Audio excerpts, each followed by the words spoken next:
émission Back to Back qui vous fait découvrir de multiples secteurs professionnels à travers différents métiers.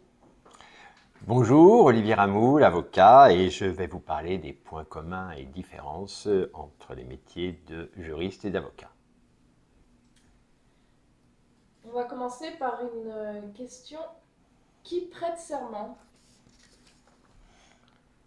En fait, ce sont les avocats qui prêtent serment. Ils prêtent serment parce qu'on va plaider en fait devant les tribunaux. Et voilà, alors que le juriste, lui, ne prête pas serment. Quelles sont les études les plus longues? Alors, pourquoi sont les études les plus longues? C'est-à-dire que le juriste peut faire des études très, très longues aussi, même plus longues qu'un avocat. La différence entre le juriste et l'avocat, c'est que l'avocat, pour pouvoir avoir son titre d'avocat, est obligé de faire au moins 2 ans, un an et demi, je crois 2 ans, d'études supplémentaires. Donc, forcément, les études d'avocat sont plus longues en raison de l'obtention de ce diplôme-là. Qui a des horaires de travail réguliers? Le juriste. En effet, le juriste travaille pour une entreprise. Donc, il est lié aux horaires de l'entreprise. L'avocat, lui, il ne travaille pas pour une entreprise, il travaille pour son compte. Et là, il n'a pas d'horaire. Qui engage sa responsabilité? Alors, l'avocat engage sa responsabilité, il engage sa responsabilité d'avocat. D'ailleurs, c'est la raison pour laquelle l'ordre des avocats a une assurance professionnelle en cas d'erreur qu'il aurait commise dans son conseil. Le juriste, lui, engage en fait la responsabilité de l'entreprise puisqu'il est salarié. Mais ce n'est pas sa responsabilité personnelle, bien que sa responsabilité peut être engagée si il a commis une erreur et que son employeur lui dit là, ça ne va pas. Quel est le métier le plus recherché par les employeurs?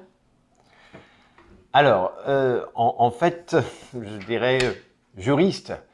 L'employeur, en fait, va essayer d'internaliser en fait son service juridique, c'est-à-dire que pouvoir avoir quelqu'un sous la main dès qu'il va y avoir un contrat à faire, une problématique juridique, c'est-à-dire qu'il va avoir un interlocuteur direct. Donc c'est vrai qu'un employeur qui a une entreprise va préférer avoir un juriste qu'il va salarier.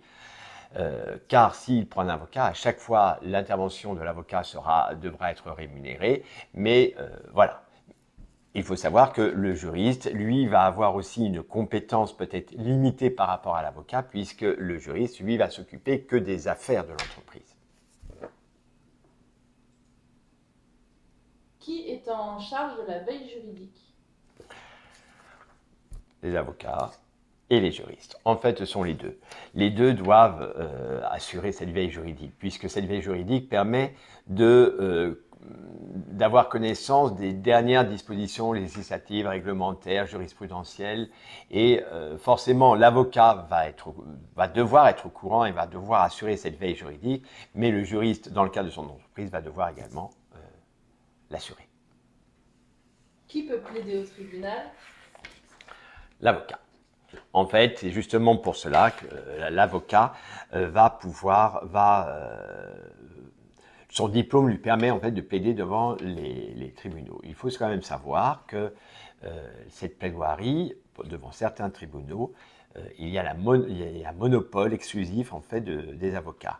Mais un juriste pourrait tout à fait plaider devant certains tribunaux, par exemple, je vous donne l'exemple du Conseil des prud'hommes, par exemple, il pourrait très bien plaider devant le tribunal à partir du moment où son employeur lui donne mandat, en tout cas lui donne mandat de plaider. Voilà, donc le juriste peut plaider, mais simplement de façon spécifique devant certains tribunaux, voilà, et avec un mandat. Qui se charge des écritures? Je dirais que c'est l'avocat. L'avocat, lui, va se charger des écritures en définitive. Lorsqu'on parle d'écriture, en fait, ce sont les écritures qu'on va produire devant les tribunaux. Donc, c'est l'avocat qui lui, est responsable de ces écritures, qui va les déposer devant le tribunal. Maintenant, si on parle des écritures de façon beaucoup plus large, c'est-à-dire de tout ce qui est acte, rédaction, etc., un juriste va aussi pouvoir faire des contrats pour son entreprise, des contrats de partenariat, distribution, etc. Et donc, il va rédiger le contrat. Et même parfois, lorsque l'entreprise a un contentieux, ils vont faire appel à un avocat, mais il arrive que le juriste fasse aussi les conclusions ou les écritures et l'avocat va les corriger. Parce que c'est l'avocat qui va les déposer en son nom. Donc, c'est lui qui va engager ses responsabilités. Mais en tout cas, le juriste va également faire des écritures. Mais le travail vraiment d'écriture, proprement dit, c'est vraiment l'avocat qui le fait. Qui a le plus de possibilités d'évoluer professionnellement? Juriste ou avocat. Pourquoi? Parce que le juriste, lui, va pouvoir peut-être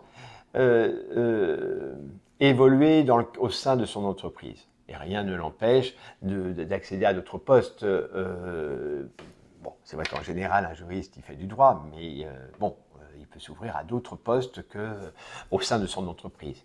L'avocat, lui, peut également évoluer. Et il pourrait évoluer au sein de l'ordre en devenant membre du conseil de l'ordre, en devenant même bâtonnier. Et on voit souvent que certains avocats font autre chose que du droit. En fait, le droit est un socle. C'est un socle qui permet de raisonner, d'avoir une logique en fait juridique pour appréhender en fait des projets. Donc, je dirais que l'avocat, lui, qui est habitué en fait à avoir qui a le statut de profession libérale et donc à porter un projet, le projet d'avocat, serait peut-être plus à même d'évoluer dans le cadre de portage de projet. Et pour finir, t'es plutôt houmous ou guacamole? Guacamole. Merci Olivier.